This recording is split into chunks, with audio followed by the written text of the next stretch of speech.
Meet Dr. Jennifer Derse, a distinguished cosmetic dentist and mentor renowned for enhancing smiles globally and dedicated to elevating dental care and community service. My goal was to be the top cosmetic dentist in Denver. There are so many times I just went to complete depletion.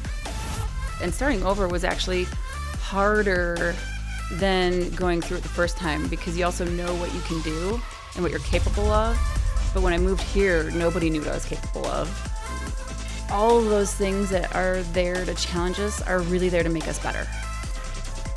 What does Jen look like moving forward? Before we dive into today's episode, designed to inspire your journey towards happiness, success, and fulfillment, I have a small favor to ask of you. Please take a moment to hit that subscribe button. It's just a simple click for you, but to me, it means the world. My goal is to continue bringing you helpful and insightful content that will fuel your personal growth. I'm truly thrilled to have you on this journey with me, and I deeply appreciate your support.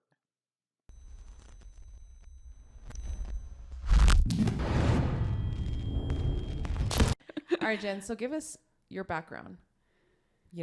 Walk me through your career, sort of where you grew up, all of that jazz. Get us to where you are today. Oh gosh, that's definitely not a fast story, but I grew up in a really small town in rural Wisconsin. It was rural enough that we had drive your tractor to school day, which is foreign to people who grew up in urban environments.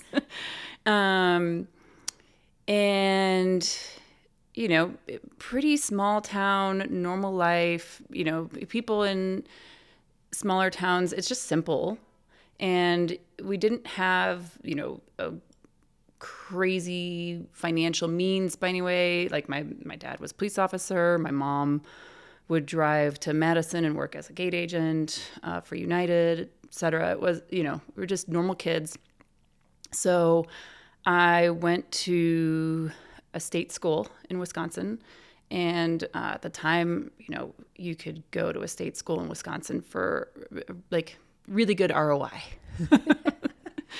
And I'd work throughout the summers. I worked during college. I'd work in the chem lab. I'd work, at the water slide park and the Dells, like wait tables, you name it. I think I've done it. I even mowed lawns in a baseball field once, but they didn't let me keep doing that because I ran over a tree with the mower. So Portage Park and Rec said, we're going to have you paint picnic tables instead.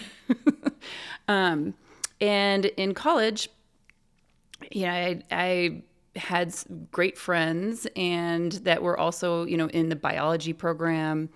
That my college roommate played tennis and I played too. I learned against the garage in my small town because country clubs were not a thing in my hometown. Mm-hmm. So I just thought it looked really cool. I liked watching like Agassi on TV and Jennifer Capriati and all those old people.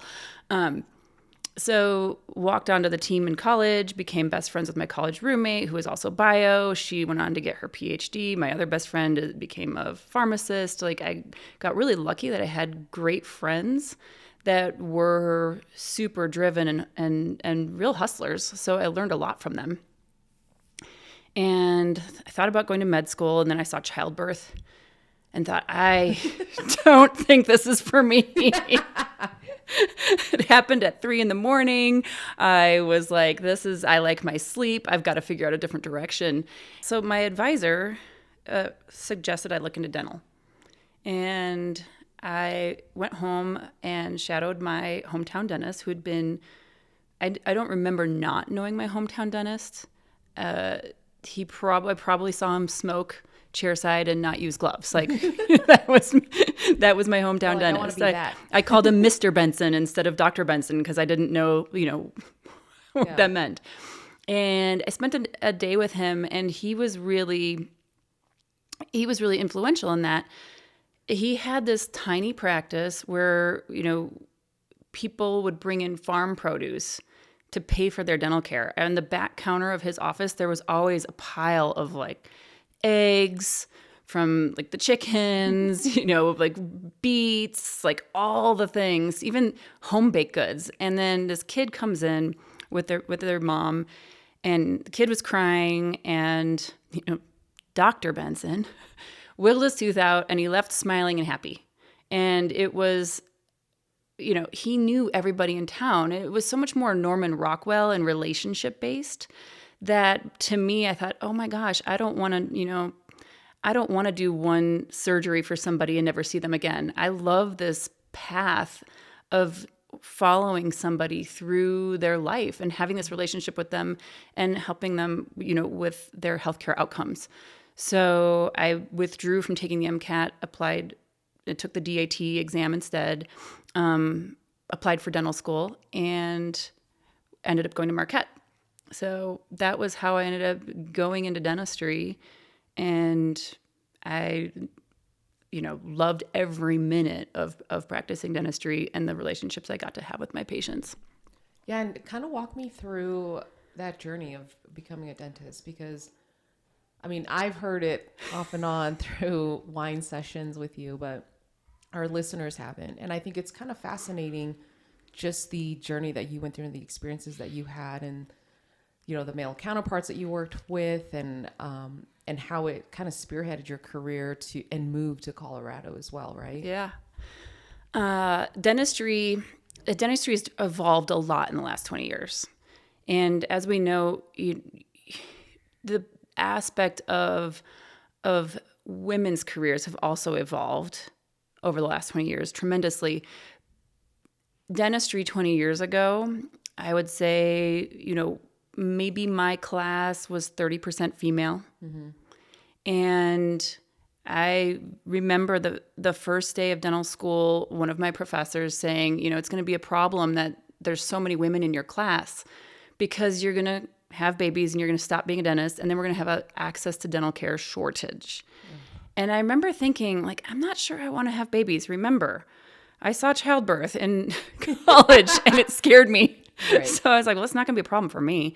And that came up multiple times early on in my career. My first job, this doctor, that I really wanted to move to Denver, and this doctor out here in Denver, I interviewed with him, and he said, I don't know if I want to hire you because I don't know if you're in it for the long haul if you have kids. And it was something that I encountered multiple times, and it didn't compute for me that was sexist. Yeah.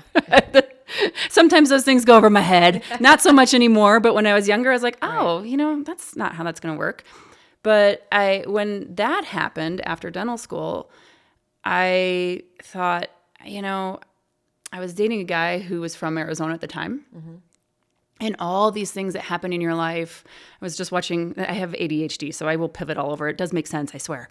I was watching lessons in chemistry the last night, and the end of it, they talk about how all these things impact your life and your journey. And I think you have to pay attention to those. And when you look back on them, they make so much sense. So I moved to Arizona and instead, because I was dating somebody who was from there, and we weren't really sure how the relationship was going to pan out. It obviously didn't. But we're still good friends. I end up out there because I didn't want to take the job from the guy who thought I couldn't be successful because of, having a vagina. So, so my path took me to Arizona. I worked for a large corporate group for about 6 months right out of school.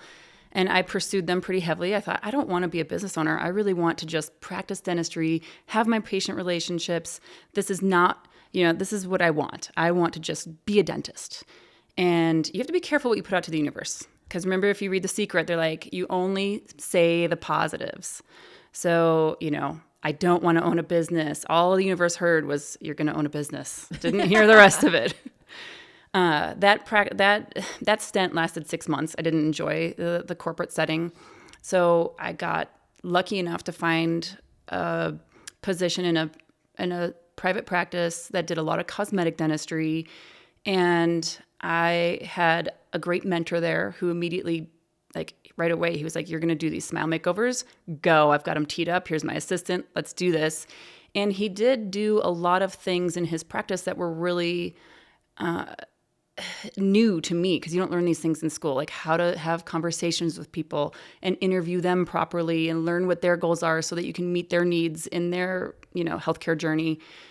I learned a lot during those 5 years. And then as well, or additionally, I was doing so much cosmetic work, I started to see that there's so much more than what you learn in school. So I started taking all this extra continuing education. One of my ex-boyfriend's dad was one of my mentors. Again, all these people come in and out of your life for reasons. And he told me to go up to Seattle and take courses through this continuing education center up there. And I mean, it changed my trajectory again. So in order to lay a great foundation in what I was doing clinically, I was going through these courses in Seattle, and they really made me a stronger clinician. And I really believed in like some of the clinical philosophies, how to just do things well and predictable for your patients. So they have, I'd rather you see me one time rather than having to fix something over and over and over again. So in going to Seattle, Colorado was always what spoke to me. Mm-hmm. Arizona wasn't my place. I think it's great to visit and go, hang out in a pool on the weekend. But when being such an outdoorsy, or having had been a very outdoorsy person, summers, like when you're like, I don't even want to be in a pool. I want to go into the air conditioning. That wasn't my jam. Like I need to be outside all year round. So I met my future business partner through these courses in Seattle. And after practicing for 5 years in Scottsdale, relocated to Denver and started over. And sometimes you gotta do it. And starting over was actually harder than going through it the first time, because you also know what you can do and what you're capable of. But when I moved here, nobody knew what I was capable of. And, like I didn't have, my first year, we didn't really have any marketing. Marketing is very important. Nobody knew who I was. I couldn't, I had to build my practice all over on my own, and essentially, networked in town and would meet people and ask them to come to our practice and be a part of our, dental family. Like that was... How did you network? Did you go to, was it specifically networking events, or how did you put yourself out there? Yeah, every way, shape, or form. So my first summer here, I think on Monday nights, I might have been on a tennis league. Tuesday nights, I would think I was on a volleyball league. I don't even play volleyball.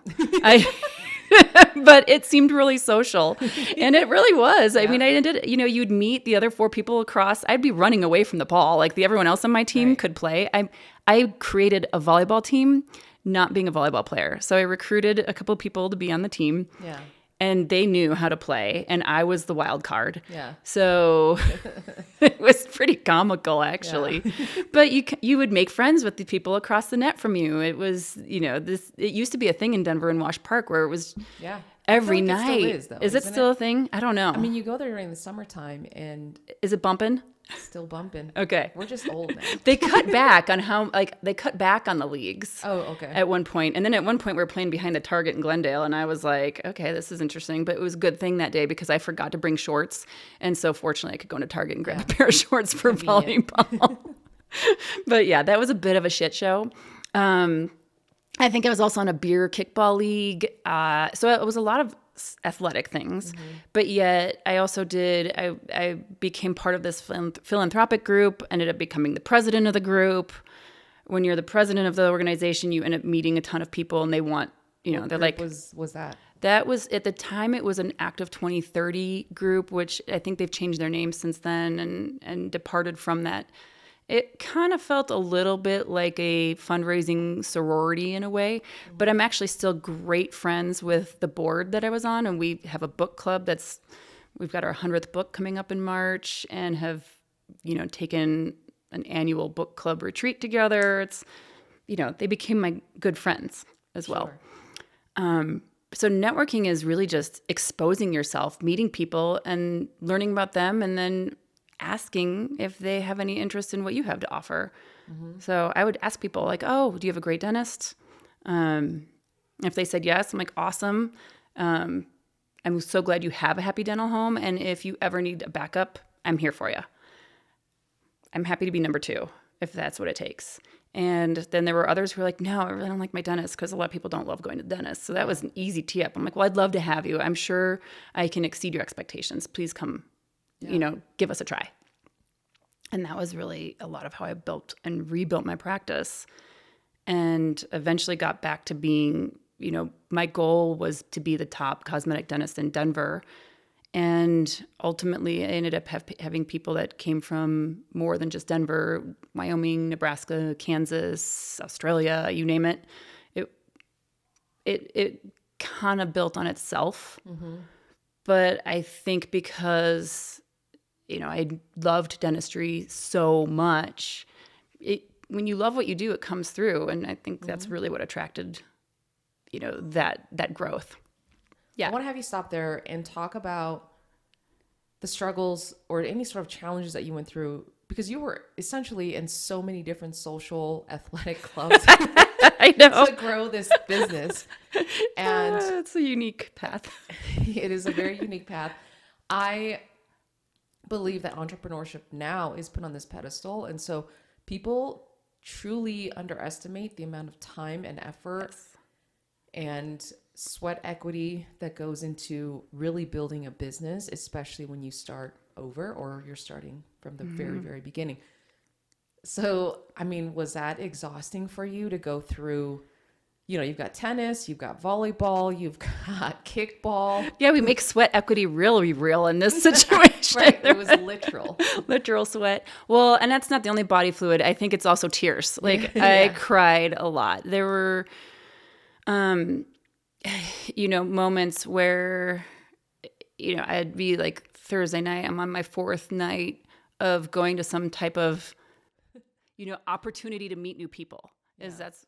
And I would call my mom, and I can remember literally sitting at a stoplight on Spear and Broadway with my seat heater on, because every dentist, one thing about dentistry is it's very physical. Mm-hmm. So you're always having to stretch, and that's a whole nother story. But I remember my seat heater is on. It's summertime because I just want to feel the warmth on my back and my body. Mm-hmm. And I'm going to a networking event. It's some, young business professional thing. And I just started crying. I was like, I don't know how long I can do this. This isn't sustainable. I wake up, I'm at 5 a.m, I'm up, I go to the gym, I work out, I'm making it to my office by 6:15 so I can be at huddle at 6:30. And then, my poor dog, there'd be one time I brought her to volleyball, and then she undug her little leash thing and took off chasing the balls. So we couldn't do that anymore. Anyway, so it was just, I felt like there are so many times I just went to complete depletion. And then, maybe 3 times a year I'd take a week off, and I'd go hard on complete rest. I'd leave the country so no one could call me. That was literally my I love traveling, but I also was I have to be in another time zone so nobody can ask me anything. Mm-hmm. And I'm out of here. I'm going to go to a beach. I'm going to read all day, and I'm going to read something trashy and easy and no personal growth and development, because I also would listen to all of those personal growth and development books on my way to and from work. And I would listen to them on chipmunk speed so I could pack it in. Yeah. I think now what I see, I mentor a lot of doctors now, and I think there are times where, for some people, maybe life has been easy. Maybe it's been easy to get straight A's, and maybe it's been easy. Anytime it's been easy for somebody to have achievement in their life, when they get to that point of they're being challenged, they really struggle. And the later in life you experience challenge, I think the harder that is. Had a doctor recently that moved on because it was too much for her. And I don't think she had enough challenge growing up. I try to interview for challenge. I want to know when you had your first job. I want to know, this sounds terrible, but the harder it was for you as a kid and your family, and Like, I know those doctors, whenever I have one of those who comes out and is like, yeah, my life wasn't exactly handed to me. I had to pay for college. I had to do it all myself. I'm like, you got grit, you got hustle, you're in. And I see those doctors launch a lot faster than maybe ones who were, had a little bit more of a path paved for them.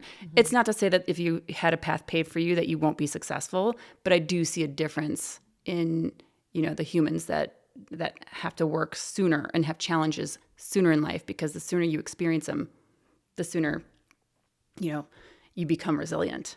And I don't know if that really answers your question, because I think I go on tangents really easy.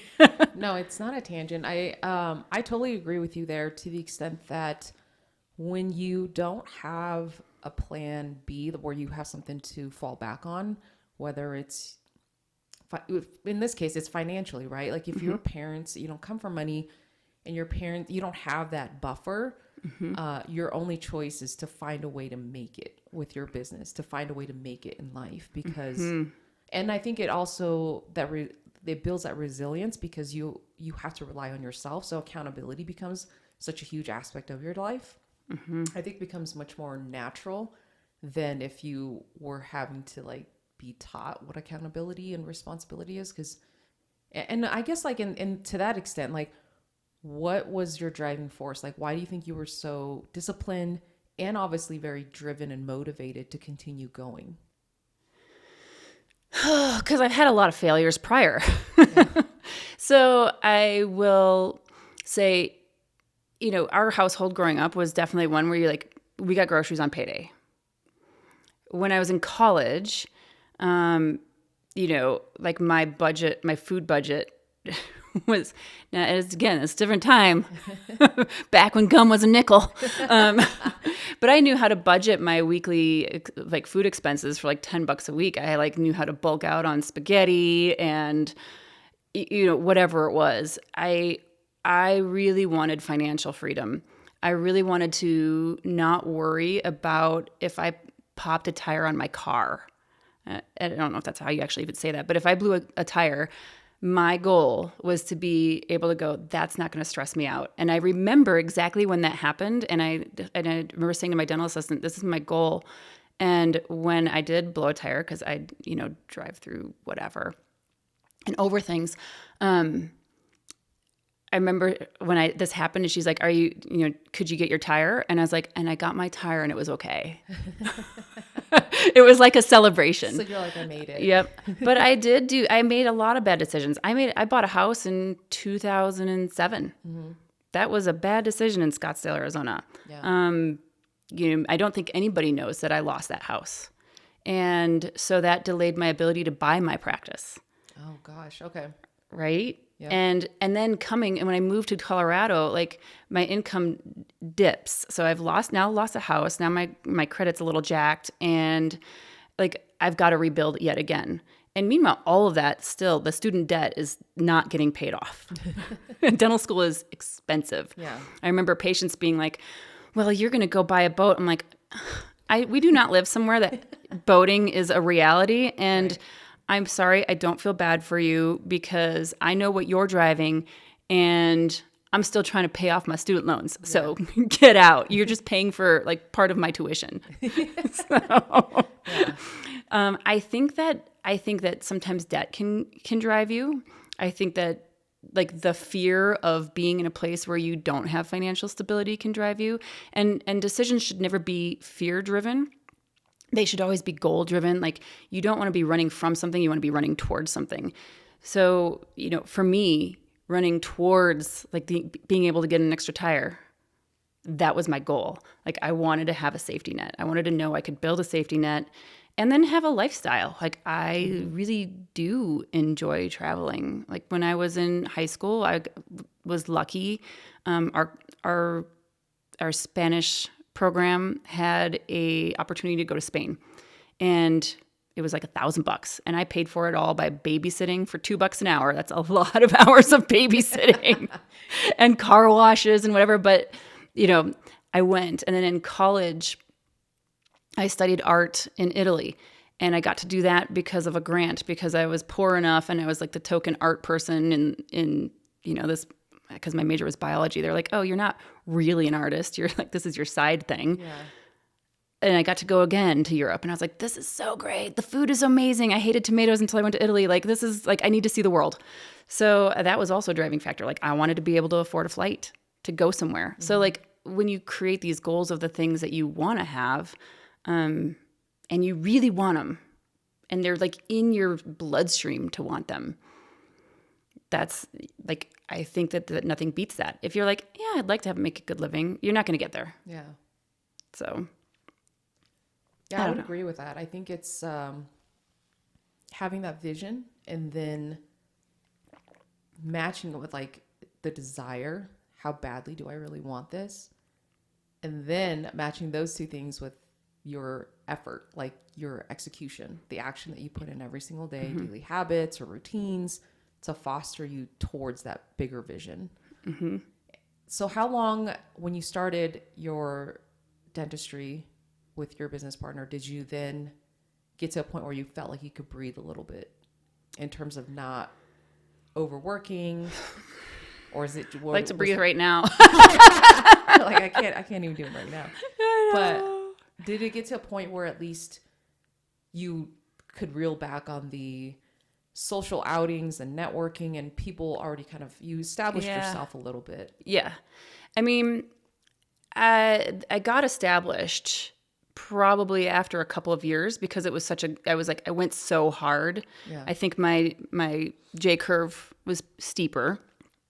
But I would also say, if you're wired a certain way, my schedule was booked out a few months. Then my brain just decided I'm going to achieve other things. Like, let's figure out what I was so still wired on achievement and goals that I just started to find new goals. And I think it would have been nice to sit and breathe for a second. I don't know that I did that very well.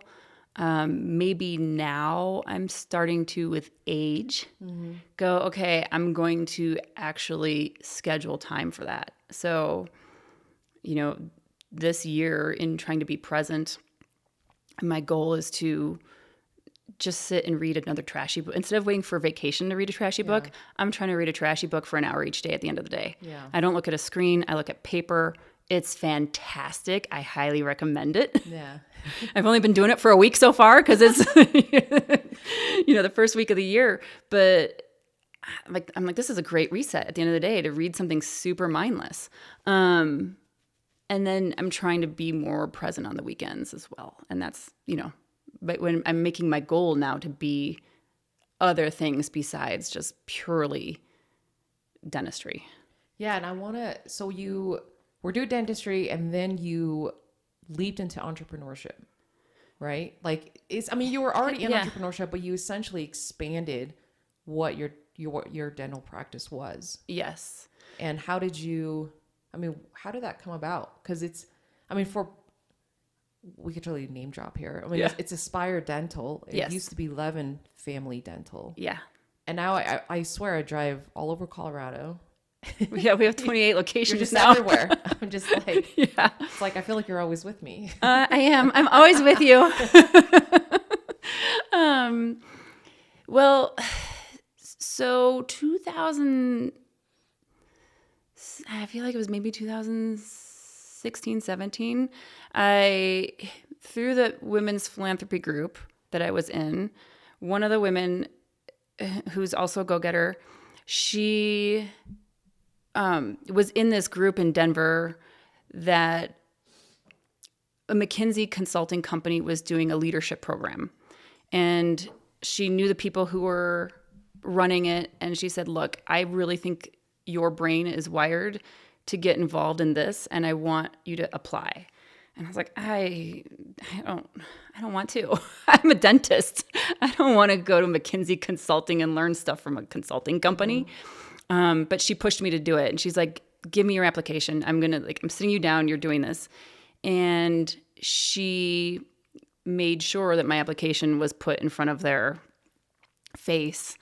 And they accepted me into this program. And I was in this program with all these CEOs. and it was like CEOs and a dentist. And we owned our practice. So dentistry, oftentimes, the historic pattern of dentistry is that you go, maybe you practice for somebody as an associate for a while, and then you buy in and you become business partners together, and you own your family practice. Now, we all know that healthcare is evolving, like hospitals have changed, like your family medicine doctor has changed. Dentistry is getting bought out by private equity as well. And, when I was in this CE group, I was thinking like, okay, this patient of mine who was an obstetrician came in and she was like, I just have to shut the doors to my practice because, the hospital across the street has now opened up a practice within. I can't afford to keep the lights on anymore. Like some of the stuff that's happened to, family medicine and certain categories of medicine has been tough on the sole proprietor. And I talked to my business partner at the time. I said, look, what are we going to do? Like, if dentistry is consolidating and getting eaten up by PE and bigger companies, and you can't tell, like there's most of the structure out there is that a PE company owns the dental practice, but it'll still say, Paulson Family Dental. I just made that word up. I'm trying to come up with somebody I don't know. I like that. Yeah. So, but it's owned by this big company. This is pretty common now. I would say like maybe 30% of dentistry is now consolidated. And we had built this practice the culture was very vibrant. Like our team loved coming to work. We loved working with our team. We would take them on trips to Vegas or New York, and we would throw education in there. Like, let's go to the Ritz and learn leadership. And we'd fly our team to New York, and we would learn leadership at the Ritz-Carlton for the day. Like, that was our culture. And we thought, if somebody comes and buys us, are they going to ruin that? Because that's what you see happening in a lot of PE-owned structures is they just try to take that apart and just become more profitable. And, we were profitable, but we did really good dentistry and had a great reputation in town, but we also knew that we had a really good culture. When you walk into my office, the sparkle that happens from Adinkra and Monique up front, they hug you through the phone. It's just you go into our practice and you feel good. And we thought, what's going to happen to us? Like, how do we keep this going? So we decided to create an opportunity. I drove past, sorry, I'm pivoting again. I drove through Cherry Creek every day on my way to work, and I'd drive past Nordstrom. And when I first went to a Nordstrom out of, coming from Portage, Wisconsin, I was blown away by the hospitality and service. The first time I went to a Ritz-Carlton for a dental meeting, blown away by the hospitality and service. And that was how we implemented that in our practice and brought those things in. And I thought, why isn't there a dental group that we can join and be a part of that focuses on culture and focuses on hospitality and doing the right thing, and the rest will come. That was who we were. And so I said to Brett is my business partner, why don't we just start one? Let's build this. Yeah. Let's make the space that we want to be in. And essentially, we started to do that. And we formed this group, and all of the doctors in our group, they're partners on an equal level as what we are. So, I definitely made some mistakes in some of that, like where we didn't understand what we were doing. We totally undervalued ourselves and then overvalued other people. And, I guess that can financially bite yourself in the butt sometimes too. But I also think you have to make these mistakes to learn. And that was really how we started. We're like, let's make the place that we want to be practicing in. And there we go. And now all of a sudden we are in 4 states. That is amazing. And is the plan to expand beyond that or nationally or? Yes, we're going to Texas.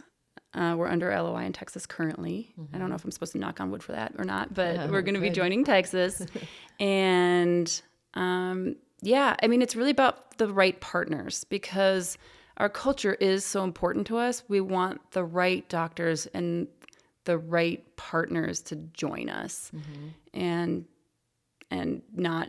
it's not just like a mill, if you would Yeah. call it that. I've heard people refer to dental places as Yeah. mills, I won't say the names. I thought of one and I almost said I won't it. do it. I won't do it. I don't want to be negative. I like to be on the positive side of things.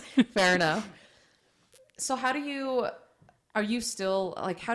balance everything in terms of, you talked about now you're going to read a trashy book like at the end of every day, but what does a typical workday look like for you now? Like, cause I know that you're not practicing anymore. So we can kind of touch on that a little bit. Yeah. And then talk about like, you're essentially more like on the operational side of your business now. Yes.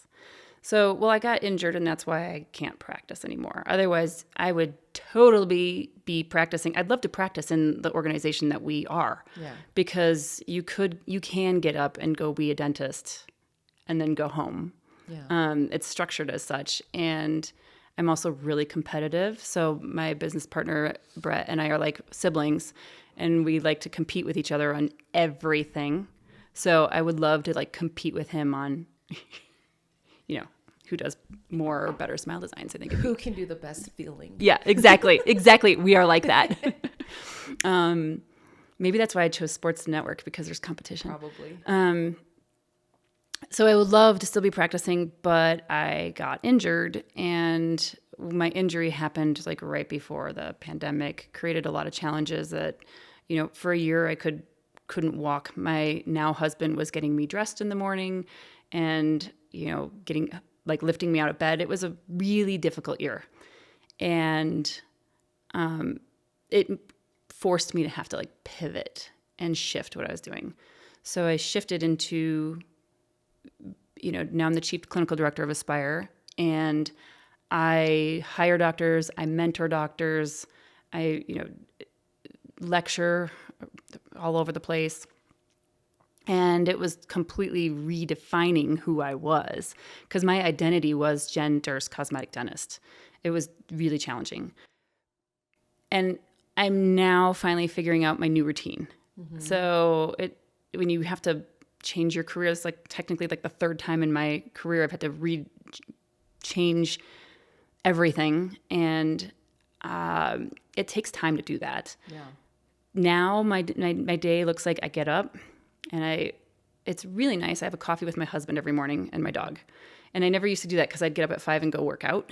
Now we get up and we have a coffee in the dark and watch the sunrise, and it's fantastic. I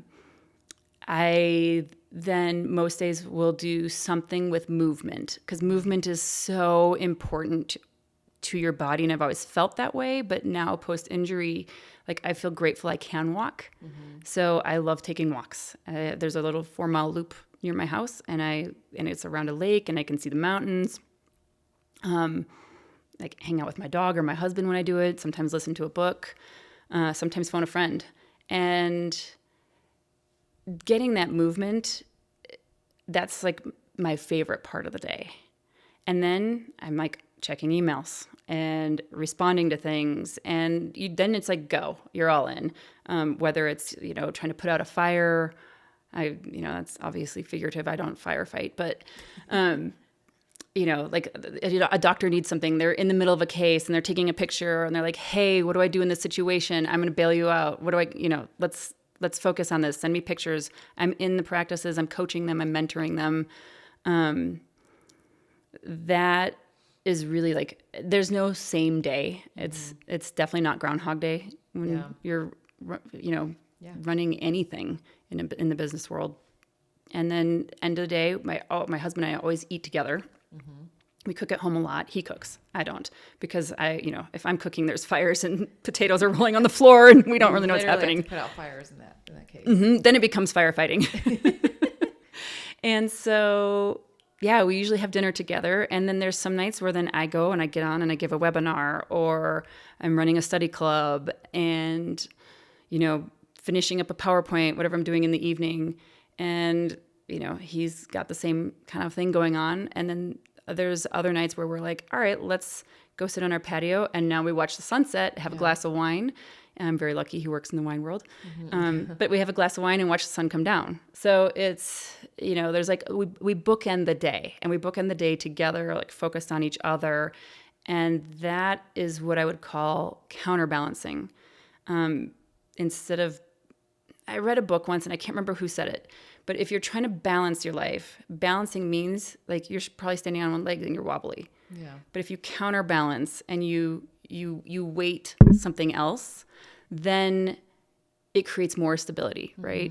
So it's really about trying to put in time to counterbalance what you're doing rather than letting that happen organically. Yeah. I like, it's funny that I think the term balance and in this case, counterbalance, people just have so many different perspectives on it. And I have found like, just because, you say balance or whatnot, it doesn't necessarily mean that you can't have it all. Like I do believe in the idea of like integration. So it sounds like your work and life are very integrated with each other in such a way that it works for you. And I totally understand, and I'm with you there because I think I'm wired the same way in terms of why I started my business, why I'm even starting this podcast. Yeah.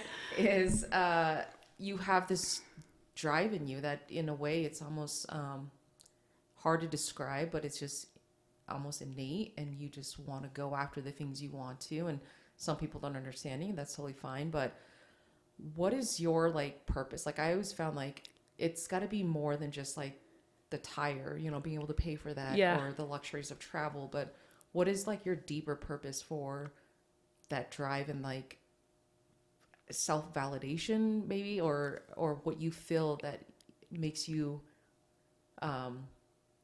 push for something beyond where you're at? Yeah, that's a really good question. So, because when I was practicing, I had a really great feedback loop. When I put a crown on and I could see the margins on the X-ray were perfect and ignore what the technical speak. When I could see on the X-ray, my work was perfect. When the patient says, "Wow, it was the best injection I've ever had," or Injection. Yeah, I know. It's crazy. They're like, "Oh my gosh, I didn't even feel you get me numb." I'm like, "Exactly." Or like I would do their smile makeover and they're like, they would give me cards afterwards that like, "You've changed my life. I've now advanced in my career," like all of those things. That was my purpose. And it filled my cup every single day. So then and that was really the drive because I just wanted to do more of it and interact with more people and have great teammates that said this is the best place to work. Like that was really the purpose. So it feels like I don't think it's necessarily you need validation, but you feel good about being able to serve other people and make an impact on others. Yes. Okay. That's 1,000% the purpose. Yeah. And now I had to figure out what that was. Because I can tell you, like, there were a lot of days where I was crying on the couch because, like, I'm not providing anything to the world anymore. I'm not getting to take care of my patients. My patients were sending me messages. They're like, "I miss you. When can you come back?" That was so challenging. And again, like having to create a new identity and a new purpose is... I mean, I think it's inevitable for everybody in life to have different stages where you have to go through that. And I think it's good, it's healthy, it's change. Like it's movement, like physical movement, mental movement, all of that. Now my purpose is really developing others.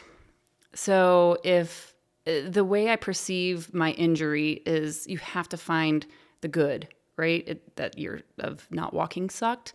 But the good part is in shifting now, instead of only being able to take care of the patients that I could take care of, now I have mentored so many doctors and given them, whether they get one pearl from me that helps them for the rest of their life or 20, that's my purpose, to develop other doctors so that they can be better for dentistry and for our patients.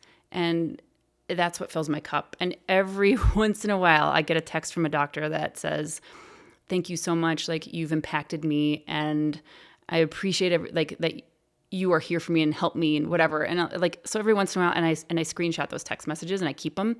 So I used to keep all the cards that my patients gave me next to my coffee machine, and I'd pull one out and read one every morning for like inspiration. And now I have the screenshots. Like, because there's way less now. I'm like, well, add me to that it's list. like I'm gonna, my tiny screenshots. There are not that many in this world, Yeah. but it's still my purpose. Yeah. Like, and even if it's kind of like having, I don't have kids, but I feel like sometimes it's like having kids, where like when I see them be successful, even if they don't know it, I am kind of like a proud mama of the doctors that I get to see grow and develop and really, become to the better in their potential. And if I can be a part of it, it's just an honor to be able to be a part of their journey. I am reading a book on like the Ikigai. Oh yeah. And I feel like everything you're saying encompasses the principles of an Ikigai, which is do something you love, something that you can make money with, something that impacts other people. And what was the fourth one? Oh, Lord, don't hold me accountable to these things. I know. I'm like, shoot. Yeah. But I feel like that's so important. And sometimes it's also, I have found it difficult. I think in my 20s, I hustled a lot. We talked about this before the podcast, but I hustled a ton in my 20s. 30s, I had kids, and I'm still in my 30s, but I've just spent a lot of those years controlling the scaling of my company and being okay with it not growing as fast as I wanted to. But I have other things in life, like being a mom is like it's probably one of my favorite roles in life, but it's also the most challenging. And both my kids are about to be in school full time soon. So I'm excited to spend my 40s, not exactly how hard I worked in my 20s. Yeah. Yeah. But still being able to, redefine what success looks like for me as I move forward. I think it gets to a point, like at the beginning of your career, did you feel like it was all about the money to an extent, and then eventually tail down to like where are you at now? Like, is it more like existential in terms of money's great, but there's got to be something beyond that for just you, not necessarily that you have to serve other people, but like the kindness that you give to yourself in terms of what does Jen look like moving forward? You know what I mean? Like, what does that journey look like for you ideally outside of just the hustle and the grind of running a business? Because I'm sure there's so much more that you want to do. I would say I'm still in that crossroads of defining what else I'm going to do or what I want to do. What is important to me is spending time with my husband. I got married later in life. I kissed some frogs. Yeah. And then I got the prince, and he's wonderful. And so my hope is to, enjoy every minute I get with him.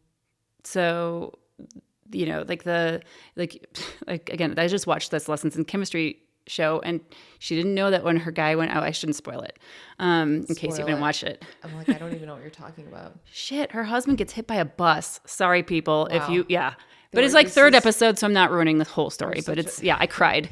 I was like, what if that happened to Matt?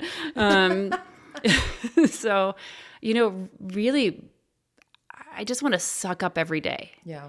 And whether that means, the sucking up today and absorbing it is spending time with, a doctor who is learning. I got off a plane a couple of weeks ago and went to this practice, and I helped this doctor with a couple things. And then afterwards, he's like, oh, I recorded this because I'm going to come back to the conversation. Yeah. I'm like, oh, well, that's freaking cool. I'm so proud of you for thinking to do that, and honored that you would go through that process of saying, I'm going to come back to this. But I can't wait to watch that doctor really, really launch, because I know he's going to do it. But yeah, I still don't have a plan. What was the Paul Coelho book? He goes on the journey, and it's like you have this vision, but you have to walk through all the doors. Yeah. I've started teaching more, and it wasn't my plan or my intention to ever educate others, but it's kind of fun. Yeah. I get to meet some amazing human beings. If it organically happens, I'm going to keep doing it. Yeah. But if it's not meant to be, I'm also really okay with that. Versus I think the old me would have been like, if something isn't meant to be, I'm still going to just grind through it and make it happen. It's probably why I ended up with frogs for so long. Fair. My personal life. So yeah, I don't know. Does that answer your question? Does that make sense? Yeah, and I think where that kind of leads me to is, I think objectively people can look and say, wow, you've totally got it made, right? Any successful business person or whatever it is, you must be thriving, you must have it all figured out. I think something that I would take away from just hearing you, and in a way it almost validates the stuff that I've talked to my husband about too, is I don't ever know what I'm doing. And I say that openly to people. They just think, oh, you're running a successful business, you must have it all figured out. And I'm like, I really don't. Yeah. And it's same as parenting, raising no kids. one knows. Yeah. You don't have anything figured out, but what you do have figured out is a sense of self-awareness of what you're capable of and really knowing what you need to do to figure it out. And the ongoing consistency of just showing up for yourself to figure out. Yeah. Because, you know, if somebody said, where do you see yourself in 5 years? I hate that question because I'm like 5 years older. But I know, like probably doing more Botox. I don't know. yeah, more gray hairs. Yeah. But anyway, yeah, I think that's like so important, is just to recognize that and have the humility to say that you really don't have it all figured out. No. Yeah. No, and no one does. I think everybody, you know, like I was actually talking with one of my girlfriends who's a dentist this morning. We were talking about these two dentists that we know, and you know, they're phenomenal. They are building a teaching center. Like they're all over the world lecturing. They're amazing doctors. And from the outside, like you might compare yourself to them. You might go like, oh, I'm not that as good of a teacher. My photography isn't as good.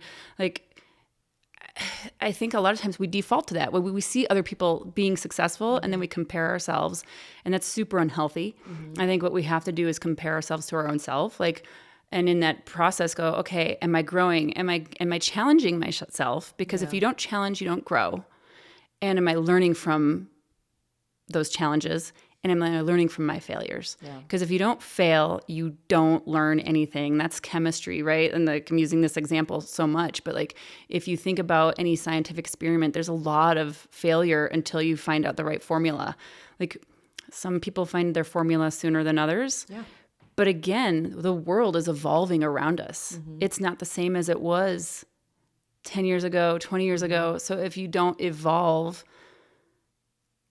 even if you get it figured out, you still have to keep evolving. Right. I don't know if that makes sense. But yeah. You have to adapt to changes, and you have to be steadfast in your ability to continue moving forward, even if it's not like an entire staircase of like moving forward, but tiny steps, they lead to like bigger progress along the way. Yeah. It's like the James Clear, the 1% gains. Like if your 1% gains, like capitalize on each other and exponentially stick more versus, you know, jumping off the cliff and thinking you're going to just fly. I mean, that could happen too. Yeah, it could happen. So as we kind of wrap up here, I want to have you just share like one key takeaway. And this could be the best advice that you've ever received and that you want to pass down to somebody about anything in terms of just winning in life and in business. And it could be subjective, but just the best advice you would give to somebody. I think in relation to what we've talked about today, I think somebody wrapped this into a bow for me once, that really obstacles are fun and they're a gift. And if you think about what we do for entertainment, maybe it's doing a puzzle. We like to do puzzles at home, and they challenge your mind, right? But we sometimes forget that, or like you play a sport. The sport creates a challenge, right? Even if you're like doing something artistic, like throwing pottery. When you throw pottery, you might have a vision in your head of where you want it to go, but you've got to also let the clay move in a way that you're like, okay, this is where we're going on this piece. I mean, really, really good people probably don't have to go through that, but when I would through clay, that's how it works. You're like, and here's where we're going with this. But the obstacles if you look at them as fun and a challenge and a game, it reframes things for you. So I hate hearing people who go into like a victim mentality. I've never lived that way. Like, I know I've had challenges and I know it hasn't been an easy path, but all of those things that are there to challenge us are really there to make us better. Yeah. And they're there for us to get stronger. You don't lift a weight and have it be easy and get muscles. But we seem to think that in our life there shouldn't be mental or emotional challenges. And all of those mental and emotional challenges just make you better for the next experience. For me, my relationship challenges made me better for my husband, right? Like all of those things make you better for your future. And I think that would be my takeaway from today is like, embrace them. They suck sometimes. Yeah. You're like, fuck my life. But when you're in them, they're hard. But when you come out of them, you're like, damn, I did that. Yeah. And it's so much cooler to go, damn, I did that with something hard than it is in something easy. Yeah. I love that. I think that's just highlights the importance of enjoying the process before you get to the reward. Yes. And I think that's why a lot of people who are in entrepreneurship or own a business or whatever it is make it, is because they are truly enjoying the process of how hard it is, all the things you have to learn before you hit a milestone. So I'm there with you. I love it. You wrap that up better than I could. Yeah. I don't know. Yeah. We'll let the listeners judge on that. Yeah. But thanks for making time, Jen. I'm sure I'll see you again. I mean, I'm always looking forward for wine night with you. Yeah. So. Happy to do it and love wine all the time.